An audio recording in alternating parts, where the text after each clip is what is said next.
নমস্কার, আমি অরূপ মণ্ডল আর ডক্টর অর্ণব দত্ত।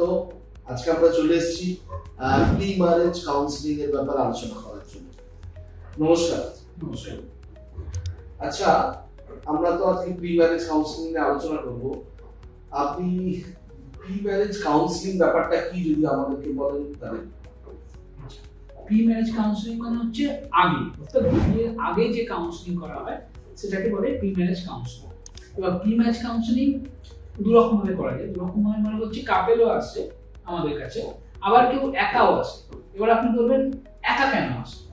এখন বিয়ে জিনিসটা তো খুব এমন একটা জিনিস আমাদের ভারতবর্ষে বা পৃথিবীর যে কোনো জায়গায় সামাজিকভাবে এতটাই একটা বিপদ ব্যাপার। বিয়ে মানে তো খালি দুটো মানুষের মিলন নয়, সে ছেলে ছেলে মেয়ে মেয়ে বা ছেলে মেয়ে উভয় হতে পারে, দুটো পরিবারে কিন্তু মিলন। এটা কিন্তু ঠিক লিভিং নয়। লিভিং করতে গেলে দুজনের অনুমতি যথেষ্ট, প্রেম করতে গেলেও তাই। কিন্তু যেইটা বিয়ে যেই কথাটা হবে সঙ্গে সঙ্গে কিন্তু সেটা আপনি সই করুন কি না করুন, দুটো পরিবারে কিন্তু মিলন। তবে আমরা সবসময়ই বলি সইটা করে নেওয়ার ব্যাপারে, রেজিস্ট্রেশনের ব্যাপারে, সেটা ব্যাপারটা আলাদা ব্যাপার, সেটা মানে আইনগত ব্যাপার। আচ্ছা, কিন্তু কেউ আবার অনেকে একা একা আছে, সেটা ঠিক প্রি ম্যারেজ ইনফরমেশন কাউন্সিলিং, অর্থাৎ তার মনের মধ্যে অর্থাৎ কোনো ভয় হয়েছে বা সে জানতে চাইছে যে বিয়ের আগে কি কি প্রস্তুতি নেওয়া দরকার, যাতে বিয়ের পরটা আমরা সুখে তারা সংসার করতে পারি। আর প্রি ম্যারেজ কাউন্সিলিং যেটা প্রপারলি বলে সেক্ষেত্রে দুজন আসতে হয়, কাপেল এবং পারলে তাদের বাড়ির লোক, তাহলে খুব ভালো হয়। সেটাকে আমরা মোটামুটি প্রি ম্যারেজ কাউন্সিলিং বলি। আচ্ছা, এই যে প্রি ম্যারেজ কাউন্সিলিং করানোর প্রয়োজনীয়তা কি, মানে কেন, why প্রি ম্যারেজ কাউন্সিলিং? দেখুন, আজকে প্রি ম্যারেজ কাউন্সিলিং এর যে এখন প্রয়োজনীয়তা হচ্ছে তা কিন্তু নয়, এটা বহু আগে থেকেই আমাদের দেশে দরকার ছিল। হয়তো একটা সময় হতো, মাঝখানে হয়তো হতো না। তার কারণটা হচ্ছে দুটো মানুষের যখন সামাজিকভাবে তারা মিলিত হচ্ছে তখন দুজনকার তো বড় হয়ে ওঠা একরকম নয়, তাদের আর্থিক সামাজিক সবকিছুই আলাদা আলাদা। শুধু তাই নয়, বিয়ে সম্বন্ধে অনেকের অনেক রকম ধারণা থাকে। যেমন প্রি ম্যারেজ কাউন্সিলিং অনেক রকম হয় কেন বলছি, মনে করুন কারো হয়তো একবার ডিভোর্স হয়ে এসেছে, দুজনেই ডিভোর্স, তারা সবসময় চেষ্টা করবে যাতে পরবর্তীতেই ডিভোর্স না হয়। হয়তো একজন ডিভোর্সি একজন ডিভোর্সি নয়, বা একজন বিধবা একজন বিধবা নয়, কথায় কথায় বলছি, বা কারো হয়তো দুবার করে ডিভোর্স হয়ে গেছে, এরকম মানুষও আছে। মানে তারা কিন্তু অনেকটা ঝড় ঝাপটা সামলে এসেছে, তাই তারা এসে মানে চেষ্টা করে যাতে ভবিষ্যৎটা আর কোনো ঝামেলা না হয়, কারণ মানুষ শান্তি চায়। আচ্ছা, এই যে প্রি ম্যারেজ কাউন্সিলিং এটা কিভাবে করলে বেটার হয়, কিভাবে করা উচিত? দেখুন, এমনি কাউন্সিলিং, এই কাউন্সিলিংটা কিন্তু তিনটে পার্ট করা হয়। একটা হচ্ছে পাত্রের সঙ্গে আলাদা করে কথা বলা, বা পাত্রের সঙ্গে আলাদা করে কথা বলা, বা এবং দুজনকে একসঙ্গে বসে, দরকার তাদের বাড়ির লোককেও বসে। কারণ এইটুকু সময়ের মধ্যে পাত্রের সঙ্গে যে আলাদা করে কথা বলা হবে বা পাত্রের সঙ্গে যে আলাদা করে কথা বলা হবে, সেগুলো কিন্তু আমরা পরস্পরকে বলবো না, মানে সাইকোলজিস্ট বা সাইকিয়াট্রিস্ট বলবে না, আর নিজেরা বলতে পারি। বা বাড়ির লোকের সঙ্গে যে আমরা আলাদা করে কথা বলবো সেটাও কিন্তু আমরা পাত্র পাত্রীকে বলবো না, এটা আমাদের এথিক্সের মধ্যে পড়ে। সেটা তো বুঝলাম, কিন্তু যিনি আসছে বাড়ির লোক বা যে বর বা কনে, তারা অনেক সময় ডাউটটা তাদের মধ্যে থাকতে পারে যে এই কাউন্সিলর যদি আমার কিছু রকম ব্যাপার আমি বলে দিচ্ছি তাহলে বর পক্ষকে বা কনে পক্ষকে জানিয়ে দিবে, এই ধরনের ভয় তাদের মধ্যে কাজ করে। সেক্ষেত্রে কি কোনোভাবে তাদের এই যে কিছু সব কথা ট্রান্সপারেন্টলি আপনার সঙ্গে শেয়ার করছে না, সেটাও তো হতে পারে? একদম। আপনি দুটো প্রশ্ন করেছেন। একটা হচ্ছে ট্রান্সপারেন্টলি যদি স্বীকার না করেন তাহলে কাউন্সিলিং এর কোনো মানেই হয় না। সে তো আমরা তো মুখ দেখে বুঝতে পারবো না সে মিথ্যে বলছে কি সত্যি বলছে। আর সেকেন্ডলি হচ্ছে কোনো মানুষ আত্মহত্যা বা নেশাগত থাকলে এটাই একমাত্র আমরা অপর পক্ষকে বলবো, বাকি সেফটির জন্য, বাকি কিন্তু কোনো পক্ষকে বলবো না। এবং এই বিয়ে ব্যাপারটা, এই প্রি ম্যারেজ কাউন্সিলিং, যারা কোনো প্রেম করে বিয়ে করছে, আগে কোনো প্রেম করেনি বা তাদের মধ্যে শারীরিক সম্পর্ক তো নেই, জাস্ট মানসিক সম্পর্ক, তাদের মধ্যে একটা অদ্ভুত রকম মানে কি বলবো, মানে বেলুনের মতো ব্যাপার অনেক আশা থাকে, অনেক মিথ্যে আশা থাকে। সেইটা কিন্তু আমাদের প্রি ম্যারেজ কাউন্সিলিং মাধ্যমে উঠে আসে এবং তাকে বোঝানো হয় এটা বাস্তব, এটা সিনেমা নয়, সিনেমার মতো নয়। তো এখন যদিও সিনেমাগুলো অনেক বাস্তবসম্মত হয়ে গেছে, আমি পুরোনো দিনের কিছু সিনেমা যেখানে অনেক ফ্যান্টাসি দেখানো হতো সেরকম যে আসলে নয়, সেই ব্যাপারটা কিন্তু ডিসকাস করা হয়। আচ্ছা, এটা কি কি ভাবে করা যেতে পারে? এই যে প্রি ম্যারেজ কাউন্সিলিংটা কত ভাবে করা যেতে পারে, বা কতগুলো সেশন নিতে হবে, বা কি এইভাবে?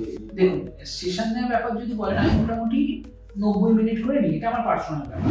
90 মিনিটস করে একটা সেশন হয়, মিনিমাম 3টে সেশন লাগবে। তবে কিন্তু একটা জায়গায় আমরা 3টে থেকে 5টা কি বড় জোর 6টা, মানে তার বেশি প্রি ম্যারেজ কাউন্সেলিংটা এগোয় না। পোস্ট ম্যারেজ কাউন্সেলিং এর যেন সেশনের যেমন কোনো ঠিক নেই, এটা তো সিচুয়েশনের উপর ডিপেন্ড করে। প্রি ম্যারেজের একটা নির্দিষ্ট নীতি আছে, আমাদের কিছু প্রশ্ন করা হয়, কিছু ওই তার মধ্যে একটু রক্ত পরীক্ষার ব্যাপারটাও থেকে যায়। প্রি ম্যারেজ কাউন্সেলিং এর ক্ষেত্রে আমরা যেমন মনটা দেখি, শরীরের কিন্তু কিছু রক্ত পরীক্ষাও লাগে, যেমন থ্যালাসেমিয়া বা নর্মাল ব্লাড টেস্ট, এগুলো কিন্তু লাগে, এগুলো কিন্তু ভীষণ প্রয়োজনীয়। এগুলো তো ইম্পর্টেন্ট পার্ট। আজকে ডেটে দাঁড়িয়ে বিয়ের আগে ব্লাড টেস্টটা খুবই ইম্পর্টেন্ট, কারণ তাতে নেক্সট জেনারেশনের সিকিউরিটিটা অনেক ভালো থাকে, মানে ডিজিজ সম্বন্ধে অনেক কিছু জানা যায়। That's good. এছাড়াও আমরা যেগুলো দেখি সেটা হচ্ছে, এই ব্যাপারে আমি আপনাকে একটা কোশ্চেন করবো ডাক্তারবাবু, এই যে এটা শুধু তো ওই ব্যাপারটা যেটা আমরা এখন বললাম ব্লাড টেস্ট, এছাড়াও আরো অনেক কিছু প্রয়োজনীয় তালিকা আছে একটা প্রি ম্যারেজ কাউন্সিলিং। আপনি যদি আমাদেরকে ডিটেইলে বলেন যে প্রি ম্যারেজ কাউন্সিলিং করার প্রয়োজনীয়তাটা কেন মানুষ করা উচিত, প্রত্যেকটা কাপলকে বিয়ের আগে একটু প্রি ম্যারেজ কাউন্সিলিং করে নেওয়া উচিত, সেটার কারণ? দেখুন, যদি এক কথায় বলতে হয় সেটা হচ্ছে ভবিষ্যতে বিয়েটা টিকে গেল। কিন্তু প্রি ম্যারেজ কাউন্সিলিং করলে যে বিয়ে টিকবে আমি কিন্তু কোনো গ্যারান্টি নেই, রাইট? কিন্তু আমরা একটা ভাব পাবো। তার কারণটা হচ্ছে কি, প্রথমত শারীরিক সম্পর্ক। মনে করুন যে আগে কোনো শারীরিক সম্পর্ক করেনি, তার কাছে কিন্তু এটা একটা বিশাল ব্যাপার। সে তো পর্নোগ্রাফি দেখেছে, সে একটা ভেবে যাচ্ছে এরকম অনুভূতি হয়, তা কিন্তু নয়। ওরা ট্রেন্ড, এবং ওখানে সিনেমা যেমন কাটিং করে করে দেখানো হয় সেটা তাদের প্রথমেই ভেঙে দেওয়া যে আপনার এরকম কিন্তু হয় না। তারপরে হচ্ছে গল্প করার বিষয়টা। গল্প করা মানুষের অনেক বিয়ের আগে অনেকে দেখবেন অনেক বেশি সময় নেয়, ফোনে হোক দেখা, বিয়ের পরে পাখি চক্রে সেটা হয় না, সেটা আগে থেকেই বলে দেওয়া, প্রেশারটা বেড়ে যায় নর্মালি। তো এইটা স্বামী স্ত্রী জনকে বলতে হবে যে বিয়ের আগে আমাকে এত সময় দিতে, বিয়ের পর আর দিতে পারছে না।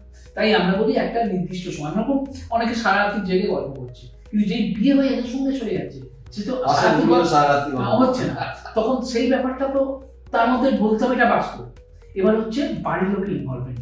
দেখুন, আমরা মোটামুটি দেখেছি বিয়ের যে সব রকম সমস্যা হয় পোস্ট ম্যারিটাল ক্ষেত্রে, তার 90% ক্ষেত্রে কিন্তু তৃতীয় ব্যক্তি করেছে। এবার তৃতীয় ব্যক্তি বলতে কিন্তু প্রেমিক প্রেমিকা বোঝায় না, বাড়ির অধিকাংশ বাড়ির লোক, ওই একটা পিসিমা চলে এলো, মাসিমা, হ্যাঁ, শ্বশুর শাশুড়ি, এরাই কিন্তু ঝামেলাটা পাকায়।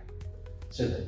এবং আরেকটা ব্যাপার আমি লক্ষ্য করে দেখেছি, মানে আমাদের কাছে যে পেশেন্ট আছে, মানে এরাই বলতে মা বাবা মোস্ট অফ দ্য কেসেস হয় না, থার্ড পার্টি বলতে ডাক্তারবাবু যেটা বলতে চাইছেন মেনলি কিন্তু মা বাবাকে মিল করছেন না। এটা অনেক সময় কি হয় যে কোনো বাবার কেউ বোন বা মায়ের কেউ বোন বা কেউ কাকা কেউ জ্যাঠা অনেক সময় এসে মানে একটা সমস্যার সৃষ্টি করে, বিভিন্ন রকমের সমস্ত ব্যাপার স্যাপারগুলো করে। এটাই আমি বলতে চাই। হ্যাঁ, এছাড়া শ্বশুর ব্যাপারটাও কিন্তু আছে, নট অনলি একদম নেই তা। আরেকটা ব্যাপার আমি দেখতে পাই, এটা আমি বললাম যে কোনো সাইকোলজিস্টের কাছে এটা প্রথম আসে, বেডরুমে ঢুকে পড়া। স্বামী স্ত্রী যখন শুয়ে আছে বা গল্প যাই হোক, দুম করে বেডরুমে ঢুকে পড়াটা কিন্তু ঠিক নয়। এটা অনেক মা বাবা মনে করে বাচ্চা ছোট ছিল ঢুকে পড়তাম, কিন্তু এখন বুঝতে হবে ওরা এখন ছোট নেই। আপনি যখন বিয়ে দিচ্ছেন মানে এরা 18 বছর 21 বছর পেরিয়ে গেছে, এখন 21 বছর। আমি বলছি না শুধু কোনে বা বরকে কাউন্সিলিং করার উচিত না, একদম নয়।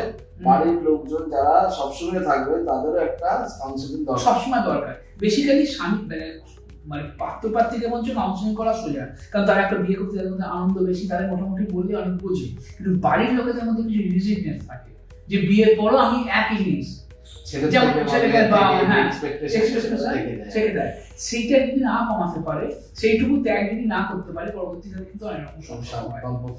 আর একটা হচ্ছে সম্পর্ক, এখন তো অনেক রকম সম্পর্ক দেখবেন, ওপেন রিলেশনশিপ, লিভ-ইন রিলেশনশিপ, কিছুই না। ওপেন রিলেশনশিপ মানে ব্যাপারটা হচ্ছে কি, আমার সঙ্গে একটা গার্লফ্রেন্ড বা বয়ফ্রেন্ড আছে, তো আমি বিয়ে করছি, কিছুটা বলে নেওয়া। যদি মেনে নিতে পারে তো মেনে যাবে, না হলে হবে না।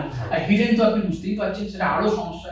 এবার আপনি বলবেন যে এই ব্যাপারটা না আপনারা বুঝলাম, বা আপনারা ধরতে না পারলেন, আমরা হয়তো মানে কোনো গোয়েন্দা দপ্তরকে দিয়ে খবর নেওয়া হলো, রাইট? গোয়েন্দা দপ্তর দিয়ে আপনি তার আগে, বিয়ের আগে সে কি কি করেছে সব জানতে পেরে যাবেন, কোথায় জন্ম, কোথায় সবকিছু। বিয়ের পরে সে কি করবে সেটা সম্ভব, সেইটার জন্য কাউন্সিলিং কিছুটা ভাব, কারণ আমাদের এখানে সাইকোলজিক্যাল টেস্টও হয়। ঠিক ডাক্তারবাবু আমাদেরকে যে কথাগুলো বললেন একদম ঠিক কথা, কারণ বিয়ের আগে প্রত্যেকের কাউন্সিলিং এর দরকার, কারণ কাউন্সিলিং করলে আপনাদের বিয়ের পরের জীবনটা আরো সুন্দর হতে পারে। তাই যদি আপনারা বিয়ে করার প্ল্যানিং করছেন এই মুহূর্তে, তাহলে অবশ্যই প্রি ম্যারেজ কাউন্সিলিং করাবেন, তাতে আপনাদের ভবিষ্যৎ ভালো থাকবে। ধন্যবাদ।